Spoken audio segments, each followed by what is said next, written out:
If we had no faults of our own, we would not take so much pleasure in noticing those of others. We are more interested in making others believe we are happy than in trying to be happy ourselves. Passion often makes a madman of the cleverest man and renders the greatest fools clever. The defects and faults of the mind are like wounds in the body. After all imaginable care has been taken to heal them up, still there will be a scar left behind, and they are in continual danger of breaking the skin and bursting out again. No persons are more frequently wrong than those who will not admit they are wrong. The height of cleverness is to be able to conceal it. To eat is a necessity, but to eat intelligently is an art. Absence diminishes small loves and increases great ones, as the wind blows out the candle and fans the bonfire. Hypocrisy is a tribute that vice pays to virtue. It is easier to be wise for others than for ourselves. We promise according to our hopes and perform according to our fears. We are so accustomed to disguise ourselves to others that in the end, we become disguised to ourselves. The truest way to be deceived is to think oneself more knowing than others. When we are unable to find tranquility within ourselves, it is useless to seek it elsewhere. Thinkers think and doers do, but until the thinkers do and the doers think, progress will be just another word in the already overburdened vocabulary by sense. True love is like ghosts, which everybody talks about and few have seen. Neither the sun nor death can be looked at steadily. Before we set our hearts too much upon anything, let us examine how happy those are who already possess it.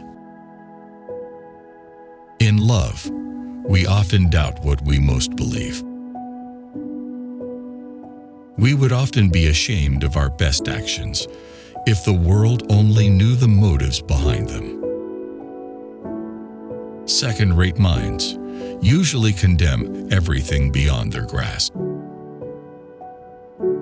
Our envy always lasts longer than the happiness of those we envy.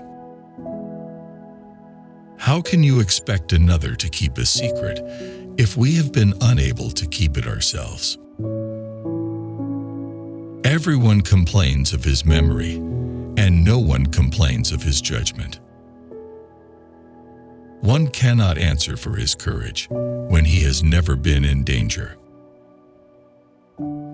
Few people have the wisdom to prefer the criticism that would do them good to the praise that deceives them. Almost all our faults are more pardonable than the methods we resort to hide them.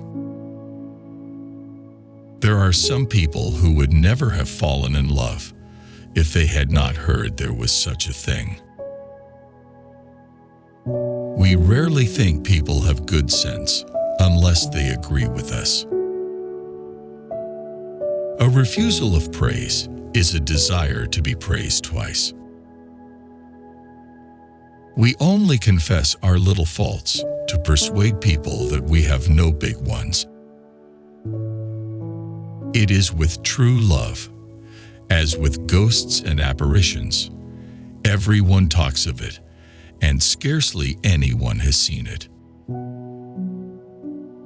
One may outwit another, but not all the others.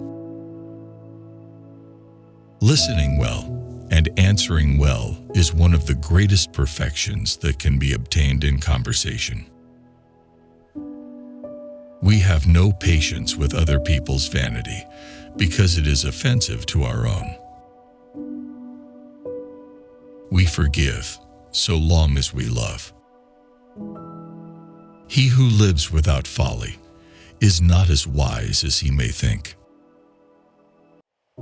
Passion often makes fools of the wisest men and gives the silliest wisdom. All passions make us commit faults, but love makes us commit the most ridiculous ones. Nothing is impossible. There are ways that lead to everything.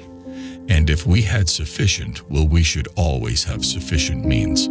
It is often merely for an excuse that we say things are impossible.